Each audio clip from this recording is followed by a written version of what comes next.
from that speech.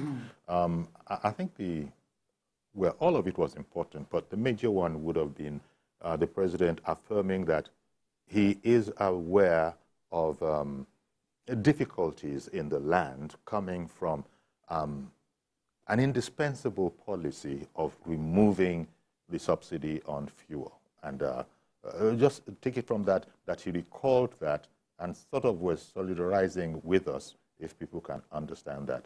Of course, look at that, all of this against the backdrop of a strike that has been threatened by labor, but then has continually been engaged with between federal government and labor, culminating yesterday, by the way, in an increase from the 25,000 naira the president had spoken about to 35,000 now, and also adjusting it from low-grade workers, so-called. Now even yours truly can look forward to something because they have now said it's all over, you know. But you know, please continue with the takeaways that you saw. Yes, let's. For me, from my own background of communication and perception management, you will want to look at a speech like this from two main angles. One, you want to look at the rhetorics of the speech, and you want to look at the substance of the speech. Talking about the rhetorics of the speech, I can see two things coming out, which you have made and we have made allusion to. The first one is empathy, you know, that solidarization with the people. You will see that even in the opening lines of the speech, that was made clear by the president. He said, I address you today, you know, not only as president, but as a fellow Nigerian. You understand? That is empathy, which, you know, the president tried to connect with the people. That I am, forget about the fact that I am president, all said and done, I'm still one of you as a Nigerian. And, you know, he went on and said, I have, you know, a heart that feels and eyes that sees. So that tells us that we have, the president is coming to us as someone who is, you know, one of us. You understand that? Okay, and you know, even in another paragraph, he said, you know, some people will want to bring their, to build their family mansion on a swamp, but I am not one of them. If the president is saying that he is not one of them, so, and he can't stand alone, I mean, the corollary is that he is on our side. I mean, that is the inference you want to draw from that. I'm not one of them. I know you know people who will want to build their mansion on a swamp, but I am not one of them. I am with you. So he tried as much as possible to connect with us in that speech. Do you think he did that, Honorable? Do you think he achieved that? Yeah, I must confess to you, I feel so happy seeing my president wearing the same shoe that I wear. And talking about feeling the way I feel on the streets. And that shows somebody, like he actually said, that we have a leader that have empathy. But Honorable Lad, you want us to take that seriously. I mean, when you said that, you said it with all seriousness. Yes. Talking about the same shoe that you wear. I introduced you as Honorable Olulade. Well, I am Honorable Olulade. You guys, I am honorable. You guys, it is thought, have it easier. Let me not say easy. Have it easier. Is that a wrong notion? It's a wrong notion. And I must tell you, we go to the same market that everybody goes to. Even we have more pressure than so many people will ever think about. We don't always have what they thought we have. And people come to us because they see us as the leader, which we are. And they run to us for assistance that people don't really know about. And it's just not about us being an honorable member or whatever. It's everybody that is a public person in the society. Once you are a leader, even in your community, people run to you. So that does not mean you don't feel the pain. You also feel the pain. You also, and that's what he is talking about. So jokes apart, so this cuts across. It cuts across. It's everybody is feeling the thing, the heat is also on him.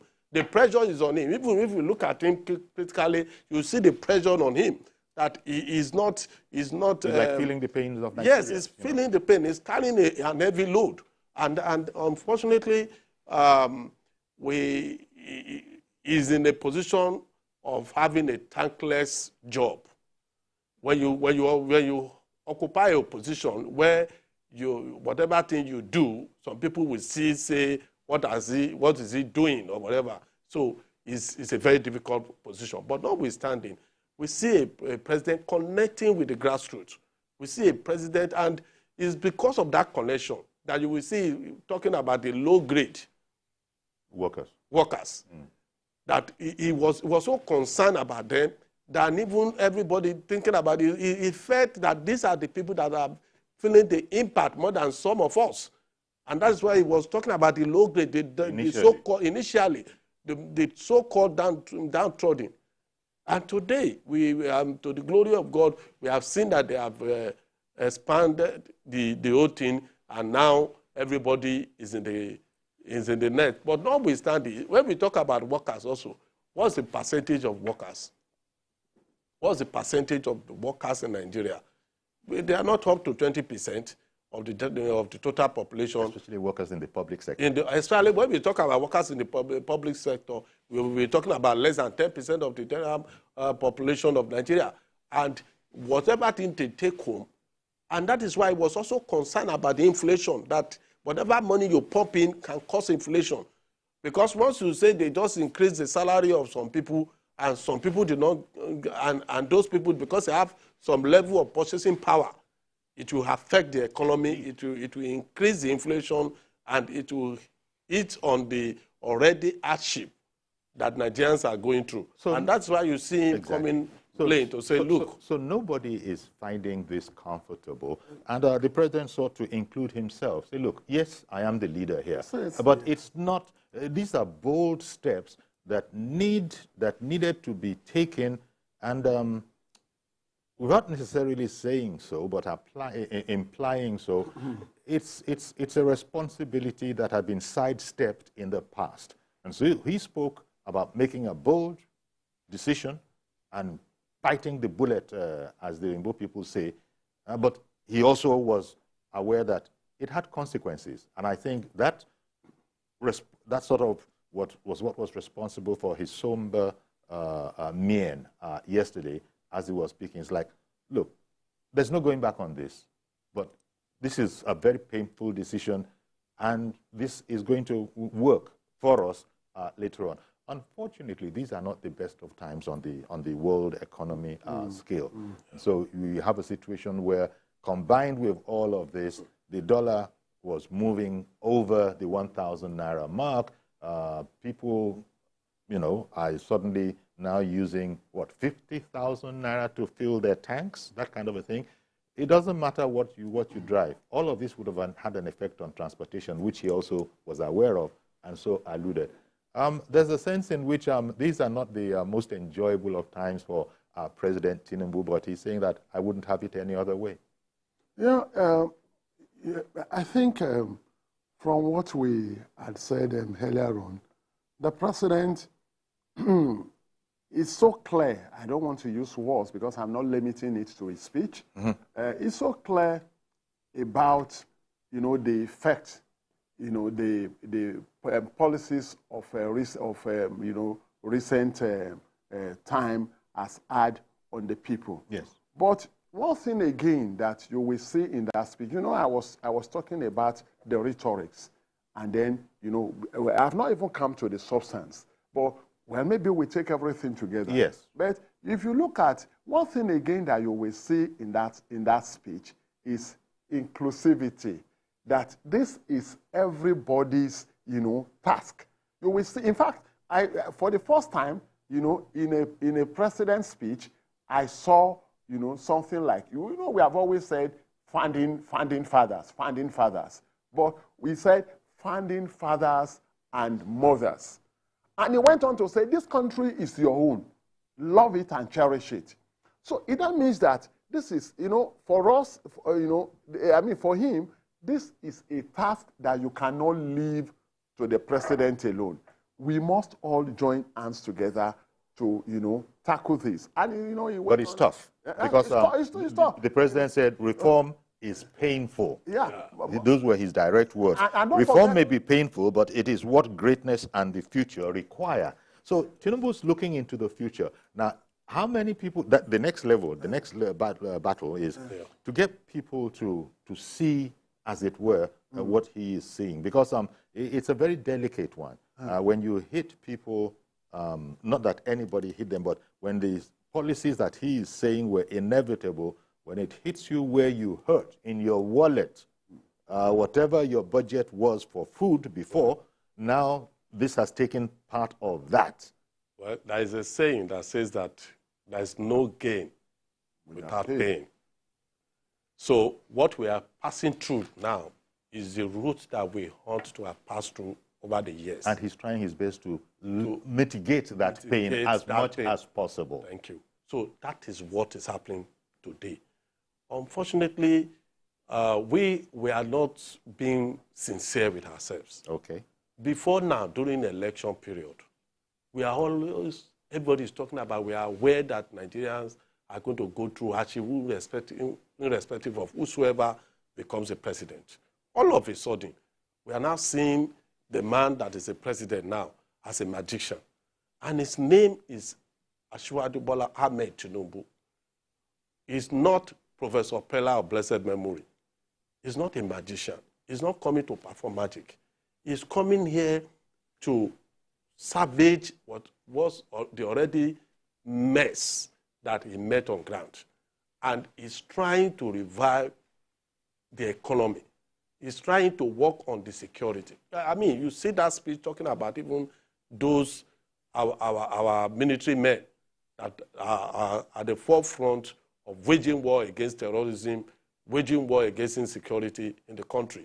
He's identifying with them. That's a leader. Indeed. That's a president. He was asking us to endure if we are to reach the, as he put it, the good side of our future, that we're going to have to endure. And then was saying that his government, and the personal pronoun that he was using, you know, I think it was like taking responsibility. Say, look, this is tough.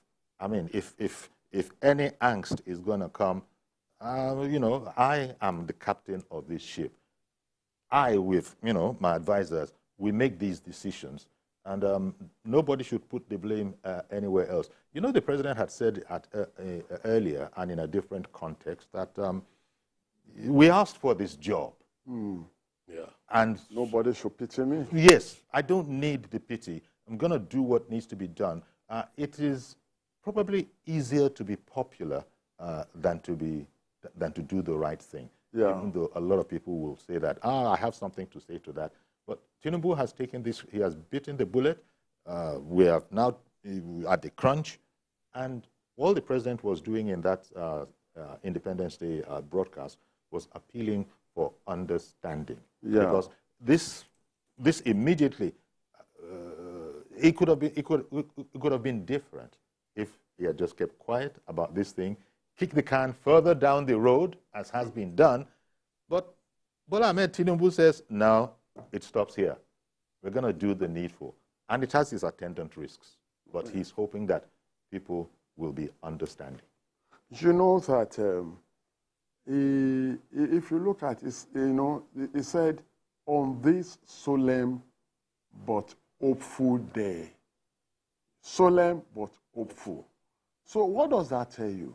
Yes, the situation presently may not be as rosy, as pleasant as we would ordinarily have wanted it to be, but there is hope.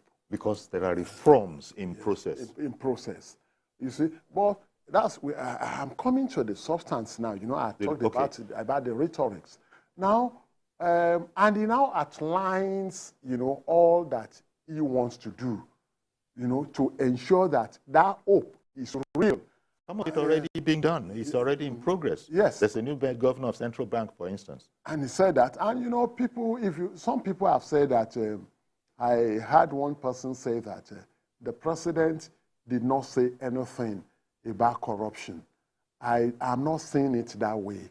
You don't have to come frontally, to talk about it. Even if you look at that speech, he said the den of malfeasance that CBN has become, that is being addressed. So what else do you want about corruption? He also, he had also talked about those who want the perpetuation of the fuel subsidy and foreign exchange, which profits them alone. And he said, no, I am not going to go that route. So all this, is talking about, for me, is a way of addressing corruption, but not as frontally as some people may have expected. But what I want to say is this, that a problem exists is not really the issue. The real issue is, how are you confronting the problem? How are the challenges being addressed? And that is what the president tried to let Nigerians know yesterday. The only thing that some others are also talking about is that there are no timelines. Timelines. Now, in that regard, sorry to interrupt you, in that regard, he had said that based on talks with labor, business, and other stakeholders. So just where you were going there, I have also read the critique that some feel that the consultation could have been even wider, a broader consultation.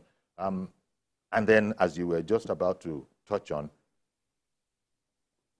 people need to be carried along, people need to be making inputs, and one of those inputs would have been to maybe suggest a timeline. People, you see, people want to know when. We know it's going to be soon, it's not going to be forever. But look, let's go and be able to mark it up on our calendar that, okay, I'm going to have to suffer for this amount of months, and then the promise, for this long, was that things should become better. Well, for me, government cannot be run the way people are thinking about. But do you appreciate people saying timelines might be helpful? Timelines, yes. He mentioned it. It's just that we are not looking at it that way. He says something like 6 months, 3 months. Those are timelines. That's okay, within this period, we'll have been able to have reached this set of people. Within 3 months, 75,000 naira for each household for 15 million people a household. Then in the issue of even the 35,000 naira now for all categories of public civil servants. For 6 months, all of it is for 6 months. For 6 months. And that means that he has a timeline for this. And he knows why he's choosing those timelines. He knows that within that 6 months, everything being equal, a lot will have happened in our economy. And because he believes in what the policies that he has put in place, he understands. And let me also say this. There are things that we just believe could happen overnight that can't happen overnight in government, because there must be a provision by the budgetary provision for such items to have been put in place. This 35,000 naira that we're talking about is not even in the budget of Nigeria. So somebody is going to sit down and look into the budget, yes, and ensure that, and he has said it, that he's submitting his supplementary budget that will cater for some of these things. And this speaks to the president's concern. In fact, it's not just the president, the concern of the team, because this team, the Tinubu team, that's what I'm calling him and all his ministers, much has been made of the fact that these people are going to play strictly by the rules. You shall not be spending anyhow. You shall not be borrowing anyhow. Earning all those extra budgetary. So, but that it is got here means that he's listening. They are all listening, and they are seeing that, yeah, it doesn't matter what admonitions have been made. The situation calls for, some other form of interaction and interjection to the situation. So that's one of the things that probably one can realize from the speech yesterday. It was a matter of embracing it and explaining to the people that, hang on in there. Of course, there are those that are the naysayers. And these hard times is like cannon fodder for those naysayers. For the naysayers. Yes. Cannon fodder. Well, aha, you see now. So the implication being that if it had been us, it wouldn't have been like, but that's a barefaced untruth. Anybody that arrived at this particular time would have these things to contend with. So I don't know the extent to which we are really being fair. By all means, criticize, critique, and do all of that. But to now begin to suggest that it is anything but what it is, or that it is anybody's fault that we find ourselves those who told us they are going to stop fuel subsidy are saying, no, fuel subsidy is the in thing now and everything, you know. So any way you look at it, tough times. But let's not dwell too much on the economy. Please say what you wanted to say. Let's not get to it's one of the most important things, itself and security. Yes. Those are very, very important. So we'll touch on that as well. But the economy is the first thing, and the economy is linked to all sorts of things, transportation, and as you were just saying that there are other ideas. But I think economists have been saying that they are very, very worried about trying to throw money at the problem. It will destroy without production, without a corresponding amount of production. Because we're said to be broke. Yeah. Looking at by our reserves. You see, when there is a problem, I won't want to dismiss such concerns. But then, I'm not, like I've said, I'm not dismissing those concerns, you know, outright. But you see, when there is a problem, you don't look at just one way of solving the problem. You consider several, you know, solution options. Which I think is what opposition is saying. You know, and you see, the president is not throwing. I don't think it goes beyond just throwing money, you know, at the problem. It goes beyond that. And I also want to believe that there may be more happening even behind the scene than what we are seeing. And I want to maybe at this juncture throw a challenge to the president's communication team. You know, because you see, they have to be all out there. They have to be all out there. We want to know. You see, even those people asking for timelines, we can't dismiss their concerns. You understand? Maybe someone has not taken time to explain to them that this is what, like he has done, and that, okay, no, he talked about 6 months, he talked about 3 months and all that. Maybe someone has not done that job. So we cannot dismiss the concerns of those. And look at people that are saying that money is being thrown at the problem. Maybe they have also not looked at the aspect that say that, you know, there are policies to boost production. The only thing is that we want specifics. When you say there are, you know, for example, now I didn't hear anything, you know, frontally, straight, you know, straight on about food security. You know, how do we, you know, at the grassroots level, how do we boost food production? You understand? That needs to be. Perhaps there will be such plans, you know, maybe or ongoing. Look at it. But such plans need to be communicated. But as you know, agriculture is not a start today and reap tomorrow. Yes, but there have to be plans. In which, going back to his matter of, there are implicit timelines in all of this. Yes. But so I go back to what you said, that look, maybe the president's communication team or the federal government's communication team, know that they have their work cut out for them. They do. To let people understand. I want to also subscribe to that, because there are national orientation agencies needs to come out this time and explain some of these things, apart from whatever the media man is talking about. The National Orientation Agency needs to come out aside explaining some of these policies of government. Let me put you on pause there, I beg your pardon. So okay. We'll come back and we still stay on this government's communication team. We'll take a break. Stay with us, please. We'll be right back. We'll even include your calls.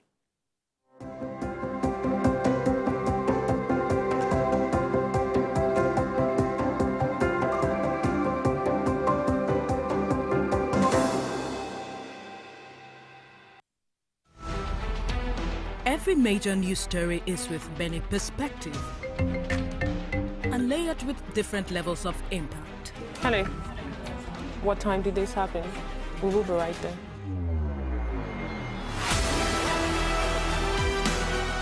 At TVC News, we follow the big and major news, gathering the facts, witnessing the outcome. I am here live at the aftermath of the approval of the new national minimum wage. We are TV Station of the Year, not just for breaking news, but for being first, fair and accurate. TVC News, first with breaking news. There is always more to a story than the screaming headline. The part of a story that is not told casts a shadow. It's like the part of an object that is not reached by light. On TVC News, I'm able to explore the many angles there are to a story, talking to stakeholders, asking the difficult questions, and digging for facts. I believe the viewers are able to make a better decision if they're well informed and understand not just a part, but the complete story. TVC News, first with breaking news.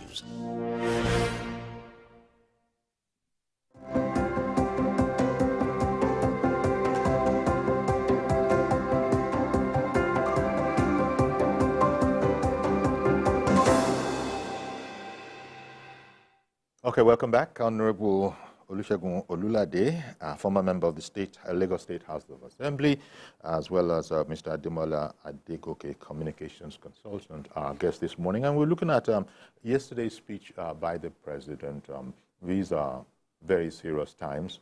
Every Nigerian knows that we are in urgent times. And the president was speaking to that and saying that this is something that he was aware of and that he felt our pain, and that they were working at it. He even spoke about boosting employment and urban incomes by providing investment funds for enterprises with great potential. But we were saying before going away that much of this probably needs to be perhaps even more communicated with the people. Well, like I was saying earlier, the issue of even bringing in buses into the country. Buses are not something you can just pick up in yes, so bookshop. people are saying when. People are saying when. That's one critique I saw. We can't even say... They wanted to know, government Mr. President, tell you, is it coming by December? Is it coming by first quarter of next year? Authoritatively give you dates. Okay. And that's the reality. Okay. Because government are not the one manufacturing, and those buses are not manufactured in Nigeria, and they are not the one manufacturing all. Okay. So they are still going to bring them in. We look at the ports and how they are going to bring it in to import it to the country, how those buses will be cleared before distribution and all sort of things. And those who are also manufacturing those buses, how are they going to deliver?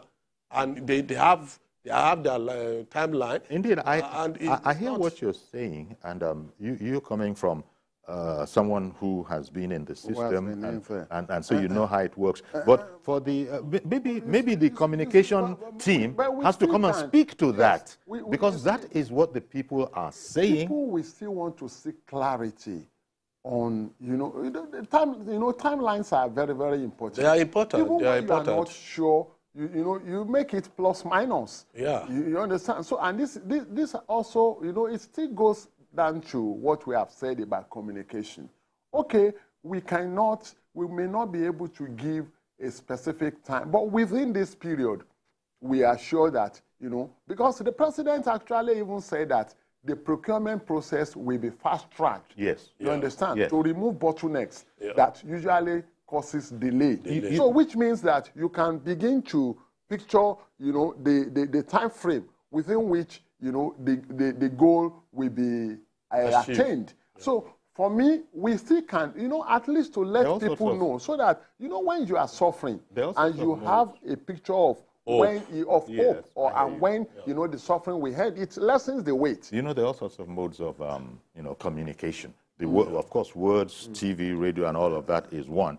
But also the behavior of government is also important. Very, very. One, I saw yesterday that Nigerians saw that it wasn't at Eagle Square that we had that thing, that we had, so it was scaled back. That, look, there's every reason to be hopeful, but there's no reason yet to be flamboyant. Yes. Now, this takes us to perhaps things like governance and the cost of governance and what is being done to reduce the size of government. You know, those kind of things are, because these are perhaps not direct communication, but actually they are direct. But you get what I mean? The body language. Because it shows. Yes, I mean, it's the body language of the leaders. Because you can't be saying one thing and be doing another thing. And that is what President have displayed with what we have seen yesterday concerning the parade and all sort of things, and the bringing down of the celebration, so to say. Yes. So it's... But from the celebration into governance itself. Governance itself. And it has been said in the past that the Nigerian system is so ostentatious. It wants to be almost on a par with the American system, where there are 87 cars because the president is arriving in a place. There are 87 different cars. I'm just calling a number of the top of my head. You know, all of those kind of things. I'm sure they must be able to look at this whole situation and see what can be scaled back. Not that there's very much flab. I'm not alleging that there's very much flab. Let me also correct that perception. Sure. Let me correct that perception. For instance, if Mr. President is coming to Lagos. On the line. Sorry, while I was speaking. Yeah. Yes, there is a caller on the line. Let me quickly take Mr. George. Good morning to you, Mr. George. Good morning, Uncle Yori, and happy independence to you and the guests. Thank you. Thank you. Same to Uncle you. Yori, the president must please ensure that he does not allow misinformation to hijack his government. Why am I saying this? Since this incident, since the government made pronouncements about palliative, I have not heard any minister come to speak to the public about when is the CNG coming to him. At what stage are we in it? The Minister of Information has not granted a press interview to pressmen since he assumed duty. I stand to be corrected. Now, you are giving opportunity. The Labour is being hijacked by the opposition to run down the government. That's the truth of the matter. And you must not give them an upper hand on propaganda. If you do not inform people of what you are doing, you give room for the opposition to use whatever propaganda they have to create a scenario, and people will believe them. It happened in the previous government. It must not be allowed to happen in this one again. So I quite agree that flow of information is insufficient. It must be addressed. There are so many special advisors that are surrounding the president. There are so many ministers that have assumed duties. This is not a time to sit in your cocoon. We want to hear what you are doing. Indeed. And the Nigerians want to know what exactly the government is doing. Indeed. And it's very, very important. It's a candid advice, and I think the president will handle it critically. Okay. Thank you. Thank you very much. Well, the feedback mechanism is very, very on the low side. And that is why Mr. George, that's what Mr. George is trying to portray there. Another thing that we can take away even from Mr. President's speech that nobody is talking about. He made mention that 5 billion naira was given to each of the states. And if that is done, what are they doing concerning the palliatives? Yes. To reduce, we see some states that we can point to that have already started addressing. We've heard that Labour hasn't even gone to interrogate all those ones. Yes. People are speaking that, look, there are places that they thought Labour, could rightly investigate, say, look, the little that has been done, because when I say little, to Labour, it will always be little. Labour is Oliver Twist on behalf of the workers, so we understand that. But even that is not being sort of interrogated yet at the state level. I think it is Mr. George that also called in last week when we were having a similar kind of a conversation and made that observation that, look, you can start from Labour. This is not the time to have a strike. And Labour, because if we're saying the economy is the way it is now, a strike by Labour is not going to ameliorate that situation. It's going to even worsen it. But I hear that Mazi Okorafor has called in. Good morning to you, Mazi. Good morning, sir. Good morning, Nigerians. Mazi Okorafor from Well, thank God today's Monday, October 2nd, and we thank God we have witnessed our third independence anniversary. We thank God, we say hallelujah, hallelujah, hallelujah. Now, the speech and the message is Yori and Nigeria. What we have in Nigeria, we have good policy making. But the question is, within the environment or within the environment, ministry, the sectors, when will it get to the grassroots, when are we the grassroots, to all the departments to implement it? Because we are good in policy making, but the question is how to implement it. That is the issue, the major factor that Nigeria is having as if government are not making efforts. Now, let's go a little from Edo State. Honestly speaking, I just did research work there. I discovered that Edo State, they have floated a lot of buses. And the buses, they didn't tag whether you are a civil servant or whether you are unemployed. The buses is meant for everybody. Wherever you are going, as long as the bus is on your route, you are free to enter, free of charge. It is very, very good. And the government said, it's over 1 month the government started paying 40,000. Is it not good? Now, this is a state, among the 36 states, including Abuja, that was. Now, you start asking yourself, what happened to other states? Does it mean that they are not proactive or they don't want to do anything to cushion all this effect? Listen, we are talking about development. We are talking about the economy. We are talking about the educational sector. We are talking about all the factors, all the variables in Nigeria. Everybody, wherever you find yourself, make sure that you do the needful so that we move forward. Whether you talk from 19 to that doesn't matter. Let us start implementing all these policies the government has said. Now, since we talk about security, I think everybody watched what happened in Turkey yesterday, the PKK. Honestly, I was so surprised. I was so just very, very arrogant. Look, the young man left out the car with a sharp bomber, moved from the movement from his own car to where he went to bomber. The camera captured everything neat and direct, everything. You can even bring it closer to yourself. That is asking myself, does it mean our Nigerian sector, all this economy we're talking about, to make the manufacturers come to Nigeria?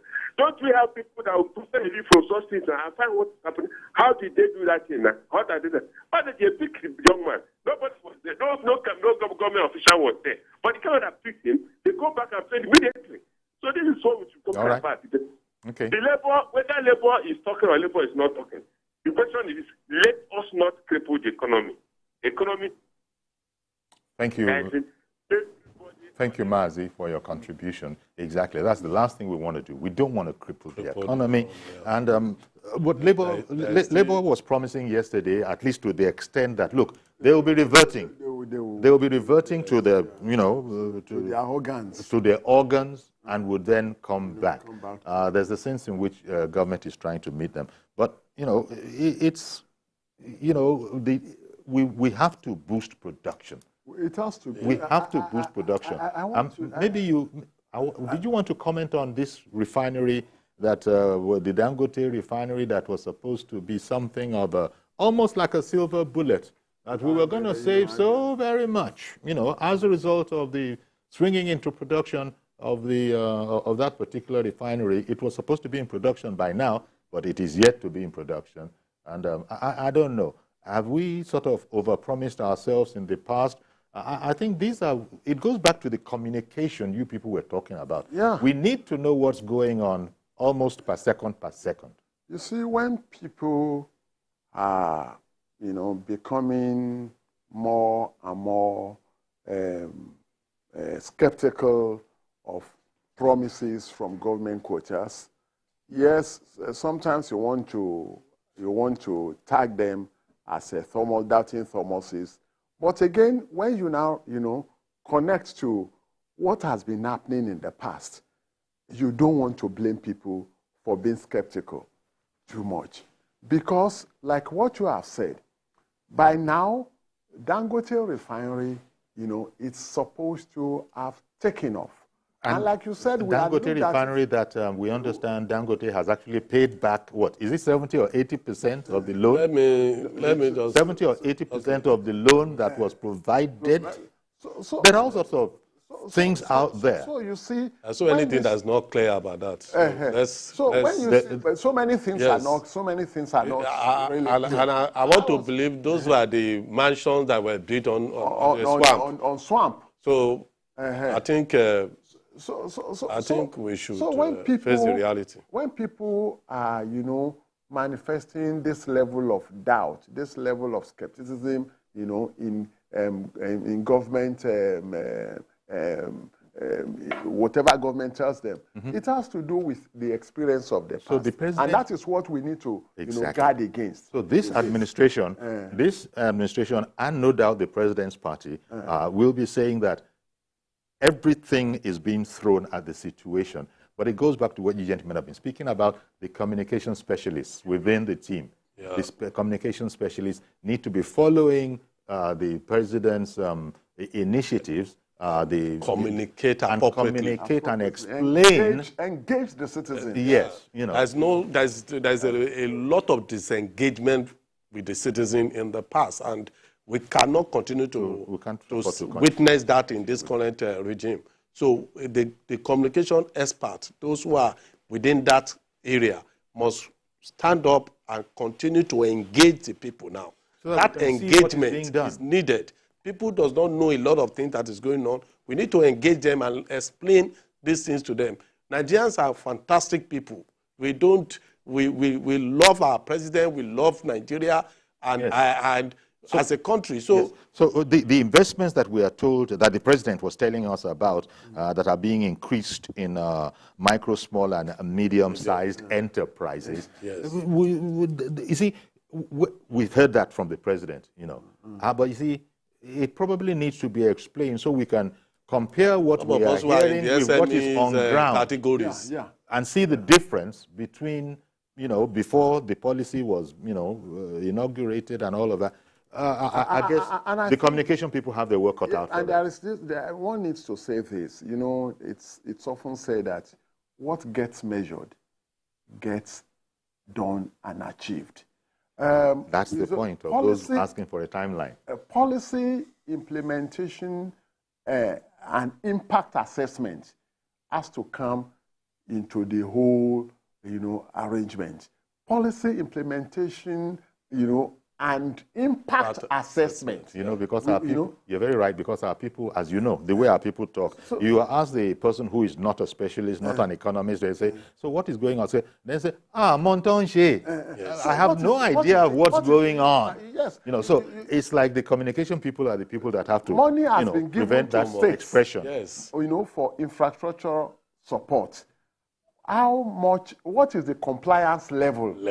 You understand? Of who is monitoring that? Who is monitoring that? What is the compliance? What is the implementation compliance level? What impact is it having on people? You know, if we say we want to boost agricultural production, to what level has it really had impact on people? You know, these are things that, you know, we cannot just wave aside. In which there's very little room for relaxation in this administration, given the lie of the ground. Yes. It's like they've got to be up there and doing, because they don't want to lose the momentum that they have. Yes. The momentum that they had, you know, the people must continually be fed with information as to what is going on. You can't allow it to be said that we have no idea what this government is all about. You can't allow that. Good morning, Ada in Jos. Good morning, Yori and your guests. I don't know, calling from Jos Plateau State. Happy Independence. Happy Independence. She said Independence, you know, celebration. I mean, it's true we're not where we ought to be, but there's hope. I have that feeling that there's hope. And I must commend Mr. President because he's talking to us more often than before. That is in the previous administration I handed over to him, even though they are the same political party. Then, just like George mentioned, you know, I have that feeling too. This breakdown, you know, on this Independence Day, you don't expect him to say everything, spell out everything. At least the communication people should work hard. That's their duty. They should come and be telling us from time to time, you know, what is happening. But then I have a quarrel over this, this 15 million cash transfer to families or whatever. Me, I don't know. That thing will give, it's open to corruption as far as I'm concerned. They would have used that to make investment in those various states to have more money. And then the cash transfer, that is the one that they have set up to 35,000 according to them now to avoid the strike. The problem now, what about the state? The highest, the much I have heard about the state is some states have been able to give 10,000 before now. That's what they are talking of. Are they not going to the same market? So my hope now is the refinery. You know what needs to bring about trust deficit is when you say something and it doesn't happen. And I don't want it to happen to Tinubu. Tinubu is a strategist, if you ask me. Like the refinery, that especially the Port Harcourt refinery is talking about. He has promised us that it will start working in December. And the one elder statesman, one-time head of state, said that he's challenging him that it will not work. So if he let him challenge him to and make it work in December, that's how to function. You understand? So that is it. That's what he's doing about the trust deficit you're talking about. That refinery is the only thing. If it's working, it will help. And then those boys in the creek that they are going to destroy whatever they have, the small thieves, let them call them, have a meeting with them. They even promise them they're going to integrate them. Then let them call them and find a way to integrate them. Allow them to be legalize what they are doing. It doesn't make sense to me to destroy those and polluting the area. You know, we are still where we are. You know, that's the problem. So it's not that easy. And then the fuel subsidy. I'm an advocate of fuel subsidy. You will bear me witness. I keep on saying it on any program. But now, my worry now is that fuel subsidy is going to come back through the back door. You don't have to be an economist to know that it's going to come back to the back door with what is happening in the international market. Call it anything we like, price differential. It's really unfortunate, but all the same, let's not give up on Nigeria. Okay, thank you very much, Ada. But we recall that the president and his team have said that fuel subsidy is not coming back. Yes. That has been said up front. And it will not come back. Because people are saying this against the backdrop. I think people have I haven't even studied it yet, but people say Kenya have found a reason to say that, look, there's a partial reintroduction. But our people have said here that, sorry, it's not, it's gone. It's gone. And Mr. President is working towards that. He has set December for refinery, Port Harcourt refinery, to start work. And we will definitely see that. And we have seen development. We have seen pictures. We have seen pictures of how people are working there now and seeing the transformation going on in Port Harcourt Refinery. We need more of that, so that will be a follow-up to whatever thing that is being said. While we also appeal to Nigerian Labour Congress and TUC that Nigeria is going through enough of hardship. Yeah, all of that's very important. And I think it is time for them to also know that they cannot compound the hardship that Nigerians have. I'm sure that and they should just suspend the issue of strike and let us continue to work together and engage. Labour is coming back. And that is also talking about the engagement. Yes. But you see, all of this, don't forget security. Don't forget security. The president also went there because very little can be done, and the president spoke to that. Very little can be done in the absence of security, and that's how the security comes back into this whole conversation about the economy. All of these things are actually interlinked. They're also interwoven, interlinked, and well, it's just as well. We remember that president had said that, don't pity us. We asked for the job, and we are going to do the job. And the president gives the impression that, and as I said, there's very little room for relaxation, not for a little while at least. Not now. And so Nigerians know that. You guys have said that. Perhaps the information team, people have even said it from home, information team, the communication team can, engage with us, the public, a bit better. On each of the policies. They can do better than they are doing now. They can do better than they are doing now. I think we need more people in the communication department. Okay. Yes. So that people just understand. Yes, that those that will be able to engage with the grassroots. We need to engage with the grassroots. Okay. We need to connect with the people more. The president is trying his best. Government is doing a lot, but people are not seeing it. It's not being brought down to specifics. So specifics. Yeah. And this is what people are expecting. For me, we need to commend, government. Of course. People have said that, someone has said that, ambition without plan is mere wishful thinking. The government has identified the problem. There is an ambition, there is an aspiration to get solution to the problem, but not without plan. There are plans on ground. What now remains is, ensuring that we keep, to plans. Okay. And I'm sure they're hearing policies. And they are aware of all of these things, and we hope that we will see going forward very much of what you have suggested this morning. We're going to have to leave it here, but thank you very much, gentlemen. Thank you. Honorable Segun Olulade and Mr. Ademola Adekoke. Thank you very much. Once more, happy 63rd Independence. Wishing you same, and wishing our compatriots at home same. Indeed. And thank you for having us. Our pleasure. So that's our program today. Please join us tomorrow for a fresh edition. You'll be back at work, and I'm Yori Folarin. See you then. Bye-bye for now.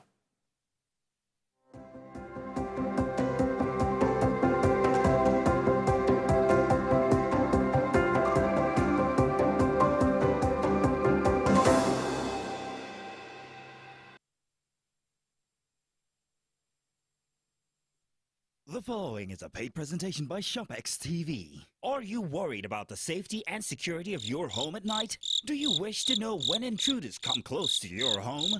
Or do you want to protect what matters to your family from any... At TVC News, wherever the big news story is happening, we're geared up to break it.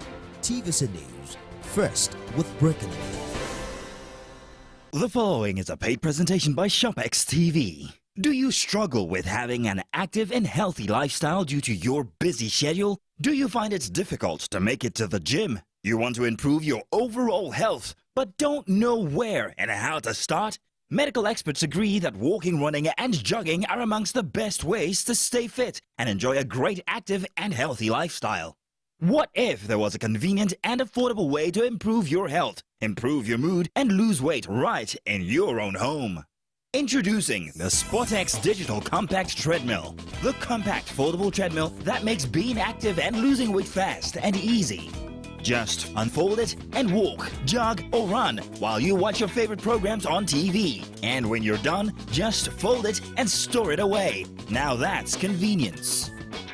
The secret is its advanced design that houses a 1 horsepower motor that is twice the size of most treadmills, packed into a nice compact unit, powering every step you take. You get the SportX Digital Compact Treadmill System complete with a rugged commercial-grade ultra-durable traction belt, large LCD multifunctional display that displays speed, time, distance, calories, and has 12 different exercise programs, as well as a magnetic safety key for added security. The SportX treadmill has really helped me get back in shape after childbirth. I love it because it's compact and can fit anywhere in the house. And when I'm done, I fold and put it away. Easy peasy. This is the best piece of equipment for people like me who want to stay active without leaving the home. I simply unfold it and use it while I watch my favorite program on TV. Joining the gym can cost an absolute fortune, and you could be paying up to 600,000 naira in annual gym fees. Get the SportX treadmill to save the cost and work out from the convenience of your home.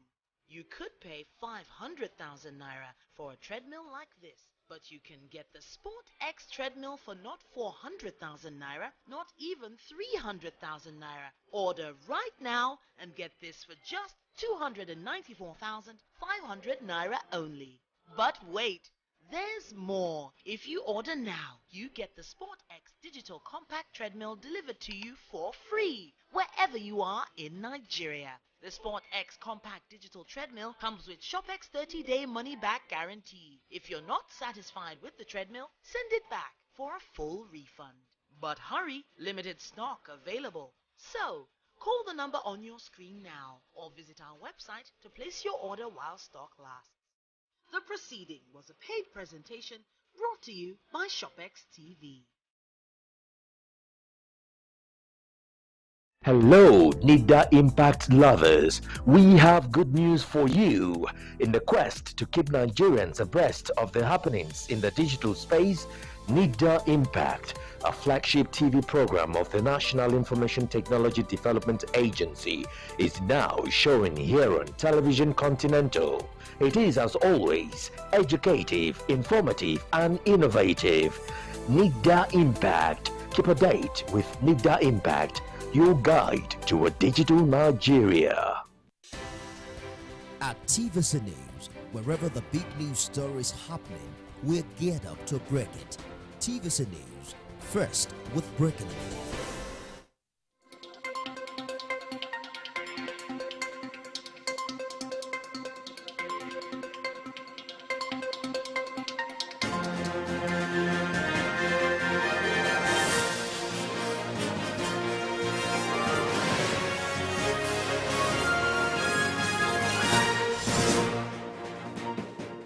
Hello and thanks for joining us on TVC Midday News. We begin this half hour with the story that President Bola Tinubu has approved 35,000 Naira provisional wage award for all Treasury-paid federal government workers for the period of 6 months after a meeting between the leadership of organized labor and a delegation from the federal government on Sunday.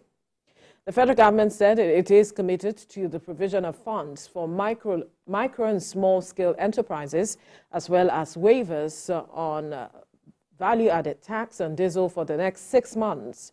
Also, the federal government announced that it will commence payment of 75,000 Naira to 15 million households